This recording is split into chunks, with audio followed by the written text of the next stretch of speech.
datang di Healthcare Talk. Nah, gejalanya lebih baik mencegah daripada mengobati. Nah, teman-teman, kalian pernah nggak sih ngerasa nyeri banget pada saat kalian lagi head? Tapi kalian nyepelein banget.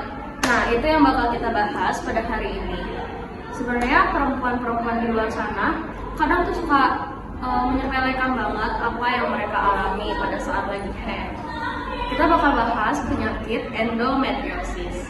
Saya Purwanti. Tentu aja saya tidak sendiri, saya bersama tiga dokter hebat yang sudah hadir di sini. Pastinya dokter-dokter ini sudah berpengalaman di bidang kesehatan reproduksi. Kenalin, ada Dokter Valencia SPOG. Lalu yang kedua ada Dokter Grace SPOG. Dan yang terakhir ada Dokter Zahratu SPOG. Salam kenal dokter, terima kasih sudah hadir di podcast kita pada hari ini. Salam kenal. Oke, kita santai-santai dulu aja ya. Gimana kalau kita mulai dari pertanyaan? Nah, kalian bisa lihat pada gambar di sini. Aku mau nanya nih buat perempuan-perempuan atau laki-laki, kalian kalau punya pacar kalian tuh kalau lagi head kayak apa sih? Kayak di level 1, level 2, level 3, atau level 4? Komen-komen di bawah ya. Oke, kita langsung masuk aja ke materi nih. Dokter Valen, sebenarnya endometriosis itu apa sih? Ini banyak orang belum tahu tentang penyakit ini ya. Dan terima kasih banget pertanyaannya. Betul banget nih, banyak banget orang yang kurang tahu dalam penyakit endometriosis. Jadi endometriosis itu adalah kondisi di mana jaringan yang seharusnya ada di dalam tubuh kita terus malah tumbuh di luar rahim kita.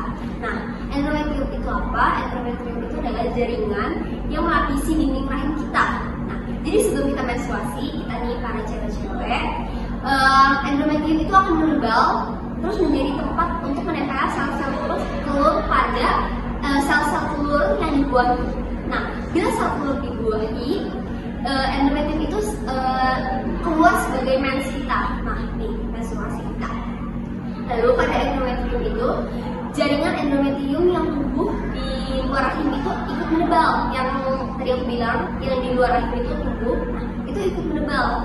Tapi dia tidak luluh atau tidak keluar dari rahim kita. Nah, itu yang kondisi kita yang menyebabkan jadi iritasi atau jadi sakit gitu. Nah, itu biasanya terjadi pada di ovarium kita atau bahkan sampai usus kita. Nah, masalahnya itu yang menjadi masalah, jaringan itu tuh tetap bereaksi, tetap ada reaksinya gitu saat lagi haid kita. Jadi itu sakit banget.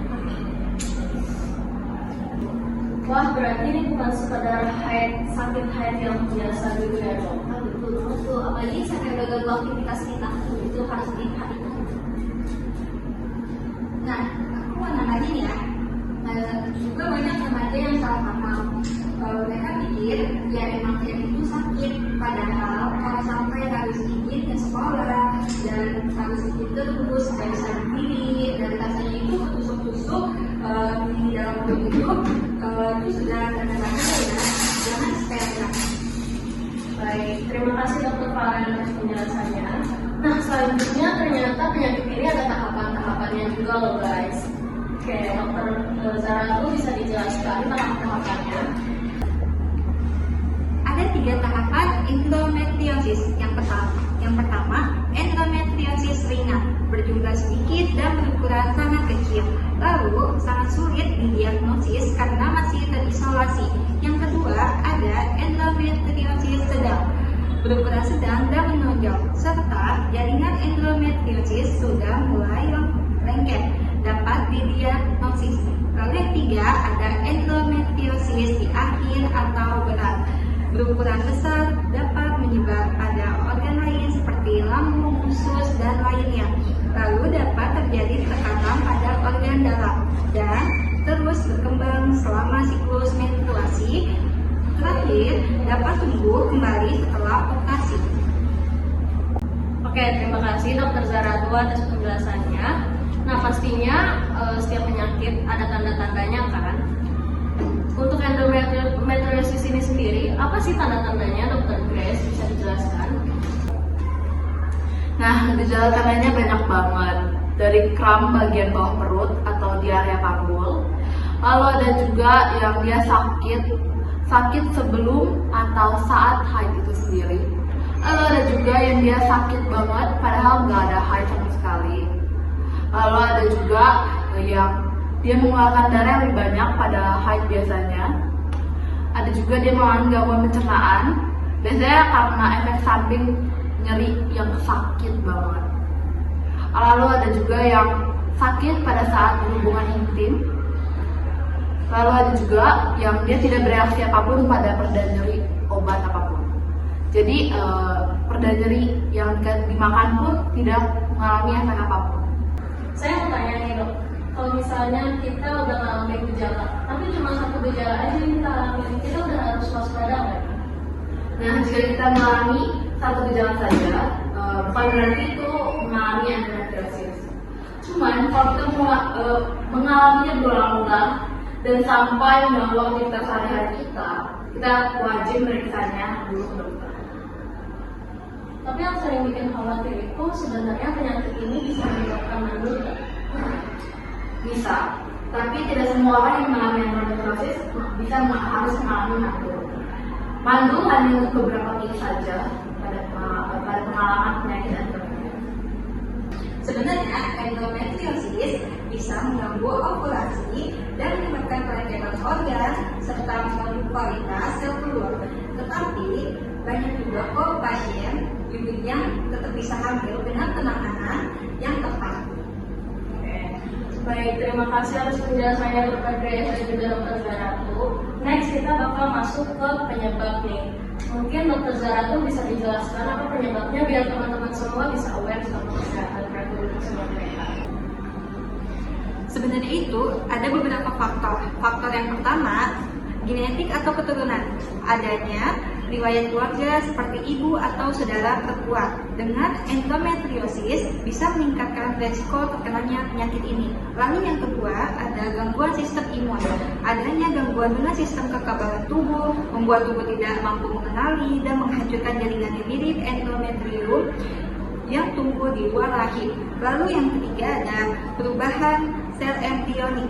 Hormon seperti estrogen dapat mengubah sel-sel embrionik menjadi sel endometrium pada masa pubertas. Proses ini biasanya terjadi selama perkembangan prenatal janin dan merupakan langkah awal dalam pembentukan organ tubuh manusia yang lengkap. Tuh teman-teman semua dengerin ya, kalau misalnya keluarga kalian udah ada yang pernah kena penyakit ini, entah nenek kalian, ibu kalian, bahkan buyut-buyut kalian di atas atasnya, berarti kalian harus lebih waspada. Nah, betul banget tuh. Nah, itu bukan berarti itu pasti kena ya, itu yang meningkatkan resiko saja.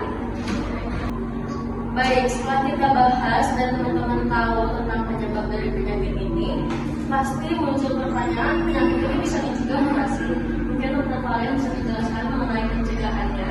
Nah, walaupun endometriosis ini nggak bisa dicegah dan 100%, tapi bisa nih mengurangi resikonya.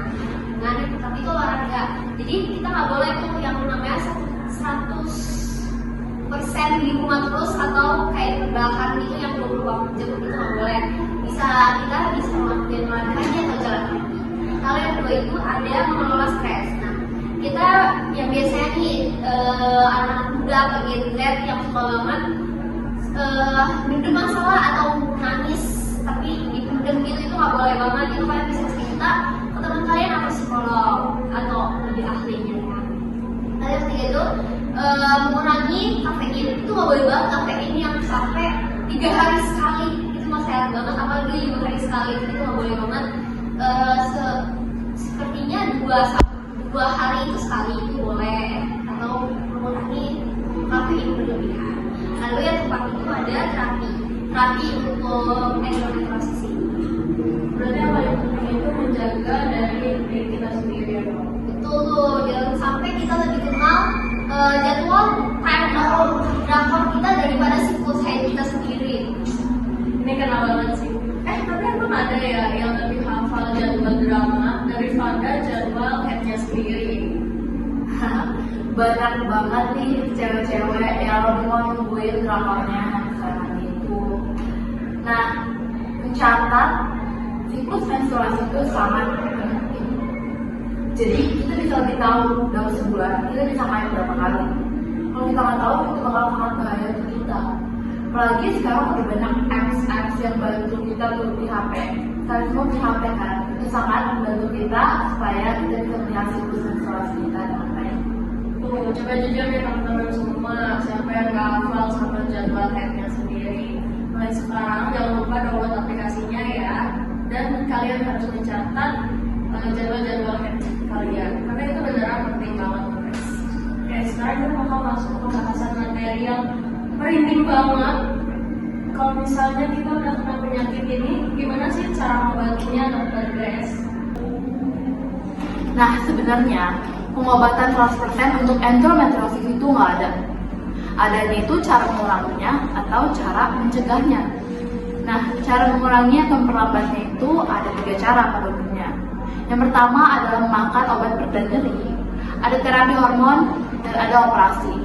Obat pereda nyeri biasanya itu hanya untuk mengurangi rasa nyeri pada saat kita haid atau pada saat kita merasakan nyeri.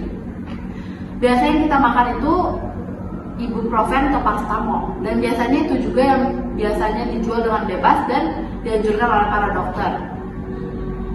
Lalu ada juga terapi hormon. Terapi hormon ini karena hormon sering naik turun yang membuat jaringan endometrium menebal, pecah, dan mengeluarkan darah. Oleh karena itu, terapi hormon sangat baik untuk memperlambat hormon yang dikeluarkan untuk jaringan endometrium. Terapi hormon bisa memakai pil kontrasepsi hormonal dan bisa memakai terapi progestin dan bisa juga dengan suntikan hormon. Yang ketiga itu adalah operasi. Operasi ini jika endometriosis udah parah banget, jadi sehingga perlu operasi. Operasi bisa berupa konservatif laparoskopi dan bisa sampai pengangkatan rahim. Dok, tapi kalau dengar kata operasi ya dok, bawaannya tuh jujur takut ya sama begitu operasi. Nah, teknologinya itu udah maju banget ya sekarang. Jadi operasi itu bisa dengan center kecil, jadi lebih aman dan cepat pulihnya. Lain itu cara lain bisa dengan bius, karena bius itu bisa mengalami sakit. Nah, tapi ini ya, gak semua juga harus operasi nih, bisa jadi terapi. Nah, terapi ini tuh juga tergantung kondisi kita masing-masing, tergantung kondisi diri kita sendiri. Nah, biasanya kalau dengar kata operasi, orang tuh langsung pada marah kayak, kan operasi dibawa ya, gitu kan? Tapi ternyata belum tentu juga itu dibutuhin, karena penting jangan diagnosa sendiri atau berkulit berlebihan sampai terus panik sendiri. Baik, terima kasih penjelasannya dokter Grace, dokter Fani, dan juga dokter Zahraku. Nah, teman-teman, kita ternyata udah selesai nih. Kita udah bahas mulai dari apa itu endometriosis, penyebab, gejala, dan juga cara mencegahnya, pengobatannya bahkan. Jujur ini udah lengkap banget ya. Terima kasih untuk ketiga dokter hebat yang sudah hadir di sini. Sudah memberikan kita ilmu yang luar biasa, dan juga teman-teman jangan lupa dicatat apa yang udah kita omongin hari ini, dan juga diingat apa yang harus kalian lakukan setelah ini. Nah, terima kasih teman-teman semua yang sudah memperhatikan bahkan meluangkan waktu untuk podcast kita pada hari ini. Nah, untuk penutupan aku ada pantun nih buat teman-teman semua. Kalian para dokter boleh dibilang cakep ya untuk siap-siap. Bunga mekar di pagi hari, Cakep. Harumnya semerbak sepanjang hari, Cakep. Terima kasih atas perhatian yang telah diberi. Sampai jumpa di kesempatan lain nanti.